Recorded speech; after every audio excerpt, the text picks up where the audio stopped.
അതിന് ഒരുപാട് സാധ്യതകളുണ്ട് എന്നുള്ള ഒരു വലിയ സന്തോഷമായിട്ടാണ് എനിക്ക് തോന്നുന്നത്. നമ്മുടെ മലയാളത്തിൽ ഒരുപാട് വായനാ പാഠങ്ങൾ നമ്മൾ സ്വന്തമായിട്ട് ഉണ്ടാക്കുന്നുണ്ട്, ഇഷ്ടംപോലെ കിട്ടുന്നുണ്ട്. പക്ഷെ ഇംഗ്ലീഷിൽ അങ്ങനെ ഇല്ലായിരുന്നു കേട്ടോ. പിന്നെ നമ്മൾ കഥകളൊക്കെ ഉണ്ടെങ്കിലും നമ്മൾ എന്ത് ചെയ്യും, അത് വായിക്കുക, അത് മീനിങ് ഒന്നുകിൽ മലയാളത്തിൽ അല്ലെങ്കിൽ അവരുടേതായ രീതിയിൽ ഇംഗ്ലീഷിൽ പറയുന്നവർ. പക്ഷെ ഇപ്പൊ ഇന്നാണ് ഈ ചിത്രങ്ങളിൽ പോലും ഇത്രയും കാര്യങ്ങൾ അടങ്ങിയിരിക്കുന്നുണ്ട്.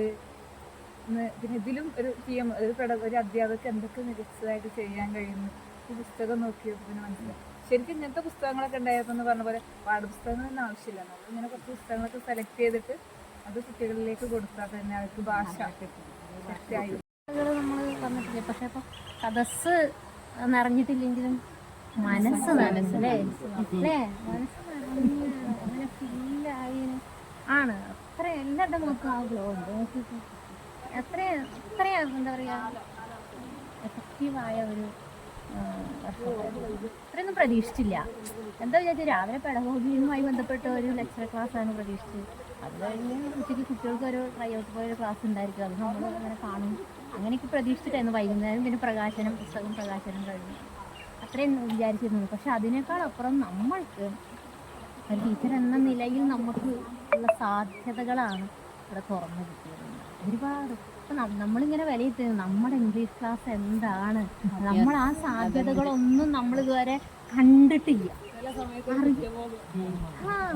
ഇത്രയും സാധ്യതകൾ നമ്മൾ കണ്ടിട്ടില്ല. അപ്പോൾ ആ സാധ്യതകളെ കുറിച്ച് ആലോചിച്ചപ്പോഴാണ് ടൈം ഒരു വിഷയമായിട്ട് എന്നെ ചോദ്യം ചെയ്തത്. അപ്പോൾ ഞങ്ങളുടെ ടൈം ഇവിടെ എഴുതി വെച്ചു. ഒരുപാട് സാധ്യതകൾ ഇപ്പോൾ മലയാളത്തിൽ നമുക്ക് മലയാളം ചെയ്യാൻ എന്തൊക്കെയാണ് നമ്മൾ ഗവേഷണാത്മകമായി ചെയ്തുകൊണ്ടിരിക്കുന്നത്. എല്ലാ സാധ്യതയും ഇംഗ്ലീഷിലുണ്ട് അല്ലേ? ഇന്നും ഒരുപാട് ഐഡിയകൾ നമ്മൾ ഉള്ളിൽ വന്നിട്ടുണ്ടെങ്കിൽ അതൊക്കെ ക്ലാസ്സിൽ ചെയ്ത് നോക്കണം, അതിൻ്റെ റിസൾട്ടുകൾ എടുക്കണം, കൊടുക്കേണ്ടതൊക്കെ. ഞാൻ ഏത് കോഴ്സിനായാലും ക്ലസ്റ്ററിനൊക്കെ എനിക്ക് ഇംഗ്ലീഷിൽ കേൾക്കുമ്പോൾ ഭയങ്കര പ്രയാസവും പോകാൻ മടിയും ഒക്കെ ഉള്ള ഒരാളാണ്. ഇംഗ്ലീഷിനോടൊരു എനിക്ക് അറിയാത്തത് കൊണ്ടായിരിക്കാം എപ്പോഴും പിൻവലിക്കുന്ന ആളാണ്. അപ്പോൾ ഇതിനെ പുസ്തകത്തിൻ്റെ പ്രകാശനം ഇതൊക്കെ വർക്ക്ഷോപ്പും ഒക്കെ കേട്ടപ്പോൾ പോരാൻ ആഗ്രഹം ഉണ്ടായി. ടീച്ചറും ക്ഷണിച്ചു. എന്നാലും എനിക്കൊരു മടി ഉണ്ടായിരുന്നു. എനിക്ക് അവിടെ നിന്ന് ഇംഗ്ലീഷൊക്കെ പറയുമ്പോൾ എങ്ങനെയാവുമോ. പിന്നെ ഇതിനെപ്പറ്റി ഞാൻ എൻ്റെ സ്കൂളിൽ എല്ലാവരോടും ചോദിച്ചു, പിന്നെ അടുത്തുള്ള ഫ്രണ്ട്സിനോടൊക്കെ ചോദിച്ചു. കൂടെ ഒരാൾ വരാനുണ്ടെങ്കിൽ വരണം എന്നുള്ളൊരു ആഗ്രഹം കൊണ്ടായിരുന്നു. പിന്നെ പ്രസന്ന ടീച്ചറും കൂടെ ഒരു ഭയങ്കര കോഴ്സ് തന്നു, വന്നേ മതിയാവും ടീച്ചറും വിളിച്ച് ആ ഒരു ഇതിൽ തന്നെയാണ് മുന്നോട്ട് വന്നത്. വരുമ്പോഴും എൻ്റെ മനസ്സിലുള്ള ധാരണ പുസ്തകം, നേരത്തെ പറഞ്ഞ പോലെ പുസ്തകം വായിച്ച് കേൾപ്പിക്കാനായിട്ട് നമുക്ക് ബുക്ക് കിട്ടുന്നു.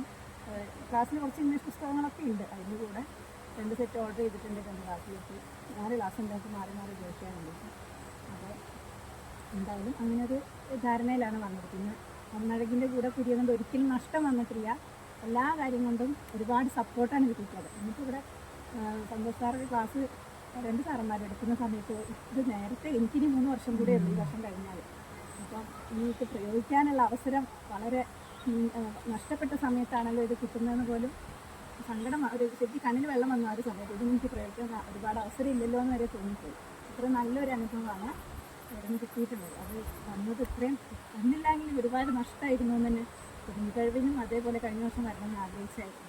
വരാൻ പറ്റില്ല. അന്ന് നമുക്ക് ഒരുപാട് ഷെയറിങ്, അത് നല്ലൊരു അനുഭവം തന്നെയാണ്. ടീച്ചറോട് അവരെഴുതിയ കഥയില്ല, അത് അവർ വായിച്ചതിന് ഒച്ച കൊടുക്കും. കുറച്ച് പണിയുണ്ട്, എല്ലാം വല്ലാണ്ട് ഉപയോഗിക്കുന്നുണ്ട്. അപ്പോൾ അതെല്ലാം കണ്ണിന് കുറച്ച് പ്രശ്നങ്ങളുണ്ട്. അപ്പോൾ ലൈബ്രറി ഉണ്ട്. ഇപ്പോൾ ഇവരുടെ പുസ്തകം വെച്ചിട്ട് പിന്നെ നമ്മുടെ അടുത്തൊരു പുതിയ ലൈബ്രറി തുടങ്ങുന്നുണ്ട്, VK മെമ്മോറിയൽ വായനശാല. അതിൻ്റെ ഉദ്ഘാടനം 30-ാം തീയതിയാണ്. അപ്പോൾ ഇവർ വന്നിട്ട് വേണം കുറച്ച് പുസ്തകം, നമ്മുടെ പിള്ളേർ മാത്രം വായിച്ചാൽ പോരണ്ട, പുറത്തുള്ളവരും വായിക്കണ്ടേ. അപ്പോൾ അതിന് കുറച്ച് പുസ്തകം കൂടെ ഇവർ ഏൽപ്പിച്ചിട്ടുണ്ട്. അപ്പോൾ എല്ലാം കൂടെ ഇത്തവണ എന്തായാലും മികവിന് ഞാൻ ജില്ലയിൽ നിന്ന് വരും എന്നുള്ളത് എനിക്ക് ഉറപ്പുണ്ട്. അതിൻ്റെ കോൺഫിഡൻസ് ആണ്. ഒരു രഹസ്യങ്ങൾ പറയാം നിങ്ങൾക്ക് വേണ്ടിയിട്ട്. നിങ്ങൾ ഈ പുസ്തകം കിട്ടിക്കഴിഞ്ഞാൽ ആ പേജ് ഫോട്ടോ എടുത്തിട്ട് ജെമിനിക്ക് കൊടുത്തിട്ട് ഇത് 7 വയസ്സുള്ള അല്ലെ 8 വയസ്സുള്ള കുട്ടികളുടെ മുമ്പ് പ്രസൻറ്റ് ചെയ്യാൻ വേണ്ട ഡിസ്ക്രിപ്ഷൻ തരാൻ പറഞ്ഞാൽ നിങ്ങൾക്ക് തരും. നിങ്ങൾ അതിനെ മാറ്റിയാൽ മതി. ചിത്രവും മറ്റും പരിഗണിച്ചായിരിക്കണം എന്ന് പറഞ്ഞാൽ ജെമിനി ഒത്തിരി എഴുതിത്തരും. നമ്മളത് ചെയ്ത് നോക്കിയപ്പോൾ തന്നെ അതിൻ്റെ ഇമോഷണൽ ആസ്പെക്ട്സും മറ്റും വേണമെന്ന് നമ്മൾ സൂചിപ്പിച്ചാൽ മതി. ജെമിനി അത് നന്നായിട്ട് വരും, ഒരു ടീച്ചർ എന്ന രീതിയിൽ. അപ്പോൾ അങ്ങനെ